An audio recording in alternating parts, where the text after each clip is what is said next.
할렐루야, 새벽기도에 오신 성도님들을 주님의 이름으로 환영하고 축복합니다. 제가 잠시 기도하고 하나님 말씀 나누겠습니다. 사랑의 주님 감사합니다. 오늘도 우리가 새벽 하나님 미명에 하나님의 말씀을 듣고자 또 이렇게 모였습니다. 이 모임 가운데 주께서 함께하여 주시고 우리가 하나님의 말씀을 듣고 또 하나님의 말씀을 묵상할 때 하나님 우리에게 하늘로부터 위로부터 내려오는 지혜와 능력을 더하여 주시옵소서. 전하는 자와 듣는 자 모두에게 하나님의 은혜가 있을 줄 믿사오며 예수님의 이름으로 기도드립니다. 아멘. 네, 오늘은 신명기 4장 15절에서 31절까지의 말씀을 가지고 말씀이 주는 유익함이라는 제목으로 말씀을 나누겠습니다. 본문이 긴 관계로 24절까지 읽겠습니다. 여호와께서 호렙산 불길 중에서 너희에게 하시던 날에 너희가 어떤 형상도 보지 못하였은즉 너희는 깊이 삼가라. 그리하여 스스로 부패하여 자기를 위해 어떤 형상으로든지 우상을 새겨 만들지 말라. 남자의 형상이든지 여자의 형상이든지 땅 위에 있는 어떤 짐승의 형상이든지 하늘을 나는 날개 가진 어떤 새의 형상이든지 땅 위에 기는 어떤 곤충의 형상이든지 땅 아래 물속에 있는 어떤 어족의 형상이든지 만들지 말라. 또 그리하여 내가 하늘을 향하여 눈을 들어 해와 달과 별들 하늘 위에 모든 천체 곧 너희의 하나님 여호와께서 천하 만민을 위하여 배정하신 것을 보고 미혹하여 그것에 경배하며 섬기지 말라.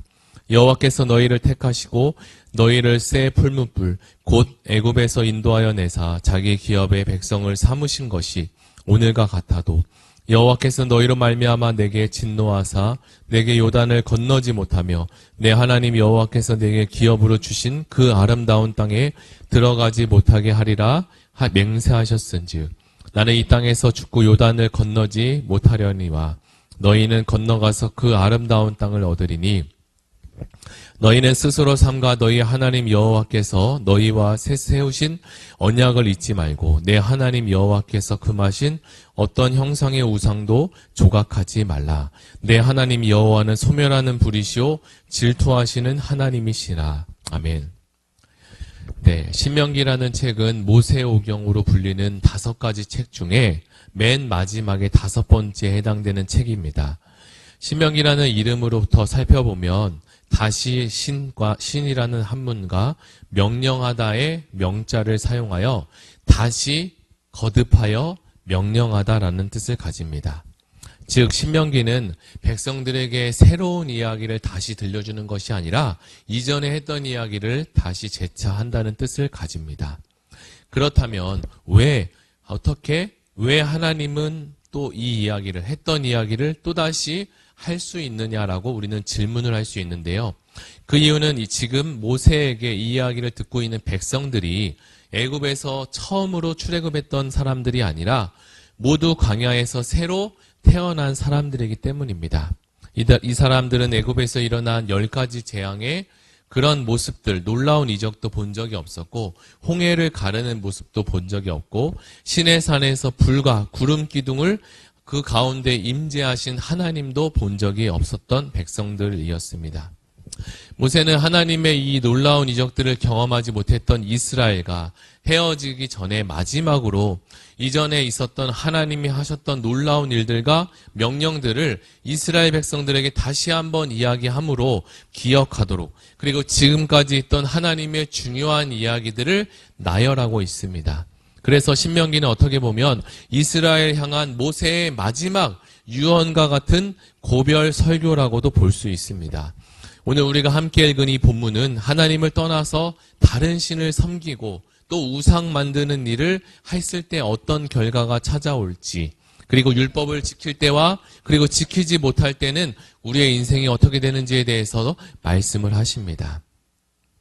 일반적으로 우리가 율법이라는 단어를 들었을 때 긍정적이기보다는 부정적인 느낌을 받습니다. 왜냐하면 대다수의 성도들은 복음은 좋은 것이고 율법은 좋지 못한 것이다라는 이분적으로 생각하고 있기 때문입니다.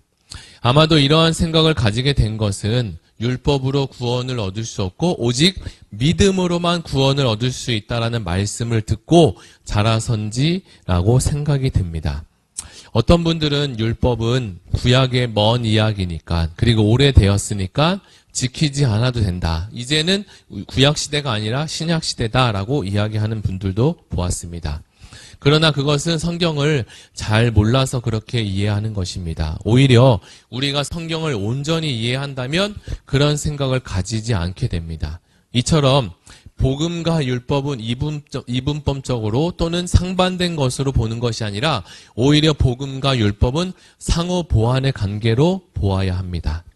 그렇다면 이 성경이 말하고 있는 이 율법이라는 것은 무엇이며 율법의 기능은 무엇입니까? 하나님은 우리에게 율법과 그리고 동시에 복음을 주셨습니다. 율법이 없이는 어느 누구도 복음으로 갈 수 없습니다. 율법이 없다면 사람들은 자신이 죄인인 것을 깨닫지 못하고 자신이 죄인인 것을 모르는 사람은 당연히 복음의 필요성을 알 수가 없겠죠. 그러므로 율법은 선한 것이지 결코 악한 것이 아니라는 것을 우리는 기억해야 합니다. 그리고 예수님은 이 땅에 오셔서 오히려 율법을 폐하러 온 것이 아니다. 오히려 율법을 더 완전하게 하게 했다라고 말씀하십니다. 우리는 이 사실도 기억해야 하는데요. 구약에 기록된 이 율법의 말씀은 결코 악한 것이 아니라 오히려 선한 것이고 우리들이 절대 잃어버려서는 안 되는 매우 귀중하고 소중한 말씀인 것이 분명하게 보입니다.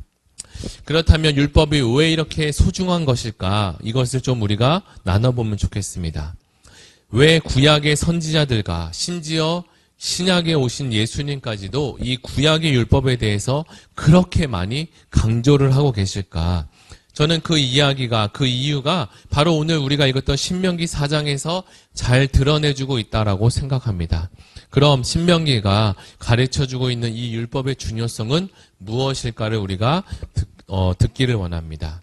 율법이 중요한 이유는 이 율법이 무엇을 약속하느냐? 바로 우리에게 생명과 그리고 축복을 약속하고 있기 때문입니다. 율법은 우리에게 저주와 멸망을 가르치지 않습니다. 저주와 멸망만 가르치는 것이 아닙니다. 오히려 율법은 자로나 우로나 균형이 있으며 율법을 잘 지키게 되면 너희에게 복이 될 것이다 라고 말씀하고 있죠. 우리가 읽지 못했지만 앞전에서 있었던 4장, 신명기 4장 1절에 이런 말씀이 있어요. 제가 읽어드릴게요.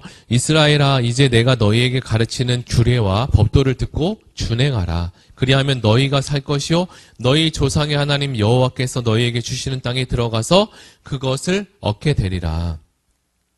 모세는 백성을 향해 지금까지 내가 말하는 규례와 법도, 즉 율법을 잘 지키면 잘 살 것이고 하나님이 주시기로 한 약속의 땅, 이 가나안 땅도 차지할 수 있다라고 경고하고 있습니다. 이 말을 반대로 얘기하면 만약 이 율법을 잘 지켜내지 못하면 너희는 죽게 될 것이고 하나님이 약속하신 가나안 땅에도 들어가지 못하고 얻지 못하게 될 것이다라는 의미를 가지고 있습니다. 조금만 생각해봐도 이것이 이스라엘 백성들에게서 얼마나 중요한 사실이고 의미인지를 우리는 알 수 있습니다. 자, 그러므로 우리의 생명과 축복을 결정하고 있는 이 율법의 말씀이 얼마나 중요한 것인가. 저와 여러분이 생각하는 세상의 어떤 것보다도 이 율법인, 즉 하나님의 말씀이 가장 중요하다는 사실을 우리는 잊지 말아야 합니다. 왜냐하면 우리가 가지고 있는 그 어떤 것도 우리에게 생명과 축복받은 삶을 약속해 줄 수 있는 것은 단 하나도 없기 때문입니다. 그러니 율법을 소중하게 여기시기를, 그리고 하나님 말씀 앞에 순종하시기를 바랍니다. 율법을 소중히 여기고 지키는 사람은 분명히 하나님을 만나게 될 것입니다. 그리고 하나님 만나는 것뿐만 아니라 우리에게 더 풍성한 그 하나님의 넓고 깊은 사랑을 경험할 수 있게 됩니다. 모세는 이 율법이 생명도 주고 축복도 주는 말씀뿐만 아니라 실제로 이 율법을 지켜서 행하면 이 율법에서 있는 위대한 하나님의 진리와 지혜를 담고 있는 이것을 우리가 경험하고 누릴 수 있다는 것을 말하고 있어요. 과거의 출애굽 1세대는 이 율법을, 하나님의 말씀을 가벼이 생각했습니다. 그들은 광야를 지나면서 놀라운 기적과 은혜를 서서히 잊어버리고 말았습니다. 오늘 우리가 신명기 4장의 말씀을 함께 읽었는데요. 우리가 읽은 말씀처럼 하나님을 찾으라고 하나님이 우리에게 성경을 통해서 말씀하고 있는데요. 하나님을 찾는다는 것은 무엇일까? 바로 하나님 말씀에 가까이 가는 겁니다. 그리고 하나님의 말씀을 지키며 살아가는 것이 곧 하나님을 찾는다는 의미입니다. 신약 성경에서도 우리가 잘 알고 있는 바울 사도는 이 율법에 대해서도 이렇게 얘기하는데요.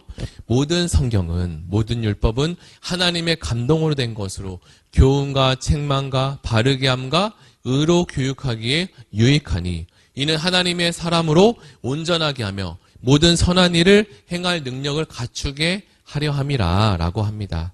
이 말씀은 율법이라는 것이 사람을 바른 사람으로, 의로운 사람으로 교육하기에 매우 유익하다 뿐만 아니라 이 율법은 사람을 온전하게 하여 최종적으로 누구를 기쁘시게 합니까? 하나님을 기쁘시게 하는, 그래서 모든 선한 일을 할 수 있는 사람으로 참 교육을 하는데 전혀 부족함이 없다라고 말씀하고 있습니다. 왜 이런 일이 생길까요? 율법이 갖고 있는 실제의 영향력과 생명력이 충분히 있기 때문에 그렇습니다. 그 말씀이 진리고 생명이기 때문에 그렇습니다. 이제 말씀을 한번 정리해 보겠습니다. 이스라엘 백성들에게 율법을, 즉 하나님의 말씀을 잊지 말라고 계속적으로 권면하고 명령하셨는데요. 그리고 하나님도 이스라엘과 맹세하신 그 언약을 잊지 않겠다라고 당부하셨습니다. 모세는 이제 가나안 땅 앞에서 죽게 되지만 하나님의 말씀은 이스라엘과 영원토록 함께 하신다고 약속하고 있어요. 2024년 새해가 시작되었습니다. 우리 앞에 놓여진 위기와 어려움 가운데 있는 성도님도 계실 텐데요. 하나님의 말씀으로 우리가 돌아가야 이 위기와 고난과 어려움을 우리가 헤쳐나갈 수 있습니다.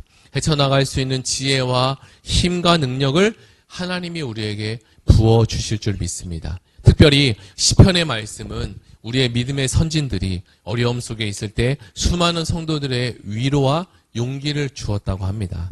새해에는 말씀으로 충만하게 살기를 결단하시고 오늘 우리에게 주신 말씀을 기억하며 이스라엘에 갖고 있던 약점과 가오를 우리가 잊어서는 안 되고 나의 삶의 말씀이 살아있도록 그리고 그 말씀으로 살아가기로 결단하는 우리 의왕우리교회 모든 성도님이 되시기를 예수님의 이름으로 축복합니다. 우리 다 같이 들은 말씀을 가지고 함께 기도하기를 원하는데요. 특별히 이제 일본 선교를 다녀온 단기 선교팀이 돌아오는 날이 되었습니다. 단기 선교팀을 위해서도 함께 기도해 주시고 또 1월에 있는 다음 세대 겨울 수련회가 있는데요. 유초등부, 청소년부, 청년부에 이르기까지 수련회를 준비하는 우리 교육자분들과 그리고 준비하는 교사위에 하나님 은혜의 시간이 되게 하시고 다음 세대 모두가 하나님의 말씀 앞에 굳건히 세워지고 하나님의 율법을 소중하게 여기는 그러한 시간이 될 수 있도록 우리 다 같이 주여 한번 부르고 기도하시겠습니다. 주여! 하나님 아버지 감사합니다. 오늘 우리 신명기 4장의 말씀을 가지고 하나님의 율법과 그리고 복음에 대해서 이 율법이 주는 유익함과 중요성에 대해서 다시 한번 하나님 말씀을 새해에 듣게 하심을 감사합니다. 이 말씀이 내 말씀이 되게 하시고 능력의 말씀이 되게 하셔서 이제 2024년도 새해가 시작되었는데 하나님의 말씀으로 하나님의 능력으로 하나님의 율법과 복음으로 우리가 살아나고 되살아나는 그런 은혜가 우리 모두에게 있게 하여 주시고 의왕우리교회 성도님 중에 어려움과 고통 가운데 있는 분들이 있다면 하나님 말씀 앞으로 돌아오게 하시고 말씀을 통해서 하루하루를 힘과 용기를 얻을 수 있는 은혜를 주여 허락하여 주시옵소서. 감사드리며 예수님의 이름으로 기도드립니다. 아멘. 우리 이 시간에 두 번째 같이 기도할 것은 나라 민족을 위해서 기도하시고 2024년도 또 경제와 사회와 문화 가운데 하나님의 은혜가 충만한 나라 민족 되게 하시고 예수님 잘 믿고 하나님께 예배하는 민족 되게 해달라고 기도하시고 가지고 오신 개인 기도 제목 가지고 우리 다 같이 기도하시겠습니다.